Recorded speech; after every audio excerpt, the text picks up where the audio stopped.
probably should have felt like I arrived when I got noticed by Maxim magazine as one of the top 12 hottest porn stars. I was on the Howard Stern show several times. I had won different awards in that industry. በታዋቂ የማክሲም መጽሔት ላይ ከምርጥ 12 ዮሴፍ ፊልም ተዋናያን አንዷ ተብዬ ስመረጥ ከፍታ ላይ ደርሻለሁ ብዬ ማሰብ ነበረብኝ። በሃዋርድ ስተርን ሾው ላይ ደጋግሜ ቀርቤያለሁ። በዘርፉም በርካታ ሽልማቶችን አሸንፌያለሁ። እንደ ስራዬ ሁኔታ በወር ከ30 እስከ 150 ሺህ ዶላር አገኝ ነበር። በትዊተር በመቶ ሺዎች የሚቆጠሩ ተከታዮች ነበሩኝ። አንዳንድ ቀን ከአልጋ መነሳት ሲደክመኝ አበረታቱኝ ስላቸው በሺዎች የሚቆጠሩ ሰዎች ያሞግሱኝ ነበር። እኔ ግን በውስጤ ባዶነት ይሰማኝ ነበር። በዚያ ዘርፍ ልደርስበት ያለምኩትን ሁሉ ብደርስም አሁንም በቂ አልነበረም። My name is Brittany Delamora and I grew up in San Diego, California. ስሜ ብሪትኒ ደላሞራ ይባላል። ያደግኩት በሳን ዲያጎ ካሊፎርኒያ ነው። በልጅነቴ የራሴ አቋም የሌለኝ ሰው ነበር። ይህ የሆነው እናቴ በጣም ተቆጣጣሪ ስለነበረችና ሁሉንም ውሳኔዎችን እሷ ስለምትወስንልኝ ይመስለኛል። ከአባቴ ጋር ጥሩ ግንኙነት ነበረን። እሱ ሁል ጊዜ ከትምህርት ቤት መልስ ወደ መናፈሻ የሚወስደን ደስተኛ ወላጅ ነበር። ሆኖም ቤታችን በቃላት በስሜትና አንዳንዴም በአካል በደል የሚፈጸምበት አስቸጋሪ ቦታ ነበር። ሊወዱኝ ከሚገባቸው ሰዎች መገለል ይደርስብኝ ነበር። እናቴ ተሸናፊ ነሽ እጠላሻለሁ ትለኝ ነበር። 18 ዓመት ሲሞላኝ ግን ነፃ ወጣሁ ብዬ አሰብኩ።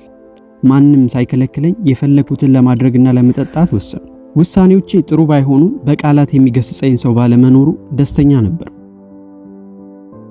አንድ ምሽት ሜክሲኮ ውስጥ ከጓደኞቼ ጋር ወደ አንዲት የምሽት ክለብ ሄድን። እዚያ ሴቶች መድረክ ላይ ለመውጣት ተሰልፈው ነበር።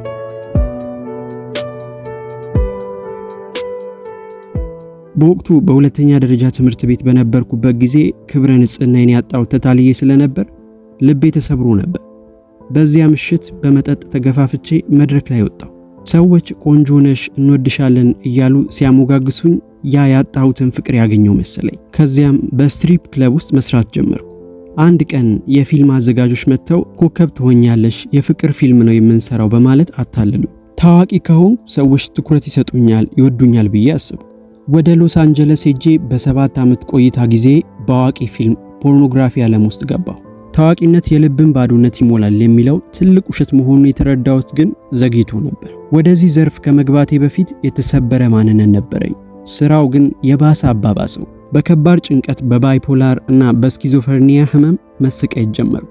ድምጾችን እሰማ ነበር። በየቀኑ ራሴን ስለማጥፋት አስብ ነበር። ብዙን ክብል ውጪ ደግሞ በመፍራት ወደ 911 ደውዬ በቻርኮል ሆዴ ታጥቦ እንድድን የተደረገባቸው ጊዜያት ብዙ ናቸው። ህይወቴ ምስቅልቅሉ ወጥቶ ነበር። ከዚያም በሄሮይን ሱስ ተጠመድኩ። አንድ ቀን ሱስ ሲያሰቃየኝና የምወስደው ሲጠፋ ካልተረዳው መሞቴ ነው ብዬ ለአያቴ ደወልኩ። እሷም መተወሰደች። በዚያን ጊዜ ነው ከኢየሱስ ጋር የተዋወቅኩት። ከአያቴ ጋር ወደ ቤተክርስቲያን መሄድ ጀመርኩ። ፓስተሩ ኢየሱስ ህይወታችሁን እንዲቀይር የምትፈልጉ ወደፊት ኑ ሲል እያለቀስኩ ይልኩ። ኢየሱስን እንደ ጌታና መድኃኒቴ ተቀበልኩ። መጽሐፍ ቅዱስ ሰጡኝና በየቀኑ ማንበብ ጀመርኩ።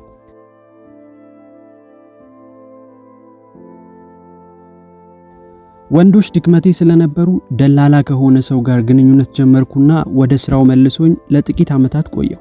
ሆኖም ከእግዚአብሔር ጋር ግንኙነት መመስረት ጀምሬ ነበር።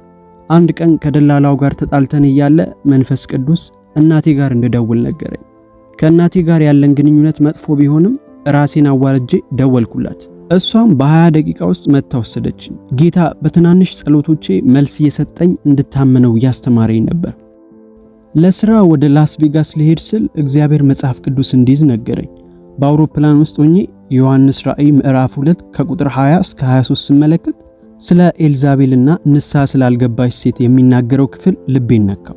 እግዚአብሔር ንስሐ እንድገባ ጊዜ እንደሰጠኝ ተረዳሁ። እየበደልኩ ነው፣ ሰዎችንም ወደ ኃጢአት እየመራው ነው፣ የእግዚአብሔርንም ልብ እያሳዘንኩ ነው ብዬ ስቅስቅ ብዬ አለቀስኩ። በዚያን ጊዜ የእግዚአብሔር መንፈስ ብሪትኒ እወድሻለሁ፣ ይህ ላንቺ ያሰብኩት ህይወት አይደለም ሲለኝ ተሰማኝ። በዚያው በአውሮፕላን ውስጥ ስራዬን ለማቆም ወሰንኩ። ከኢንዱስትሪ ወጥቼ በሰዓት $11 ከ25 ሳንቲም የሚከፈልበት ስራ አገኘሁ። በድካሜ በማገኘው ገንዘብ ኩራት ተሰማኝ። ምንም እንኳን የቤቴን ኪራይ ለመክፈል ብቸገርም በውስጤ ግን ሰላምና ደስታ ሞልቶኝ ነበር። ጌታ ከነበረብኝም የአእምሮ ህመም ፈወሰኝ። ላለፉት 12 ዓመታት ምንም አይነት መድኃኒት አልወሰድኩም። ኃጢአትና ፍረት ተወግዶልኝ ለሰዎች ሁሉ ምስክርነቴን መናገር ጀመርኩ።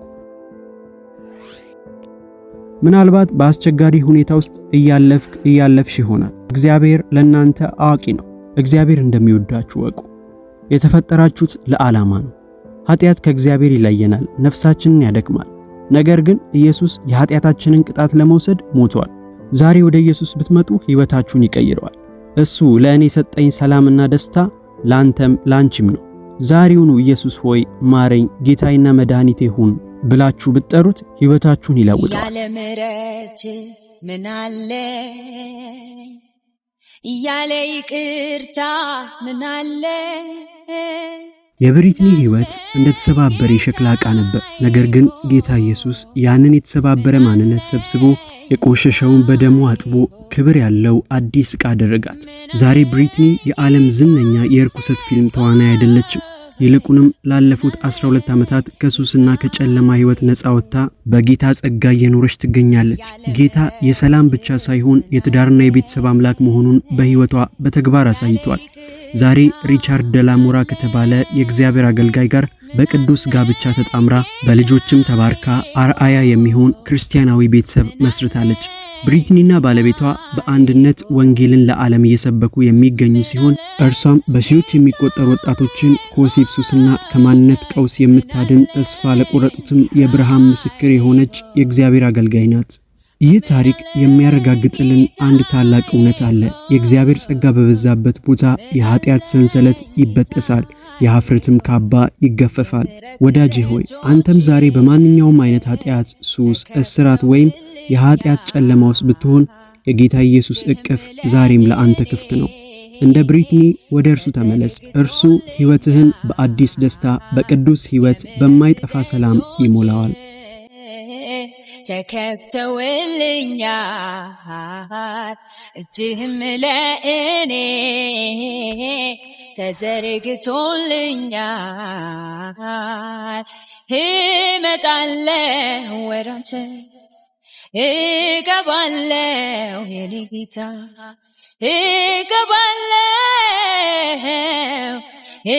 እገባለሁ የኔ ጌታ እመጣለሁ ወደ አንተ እመጣለሁ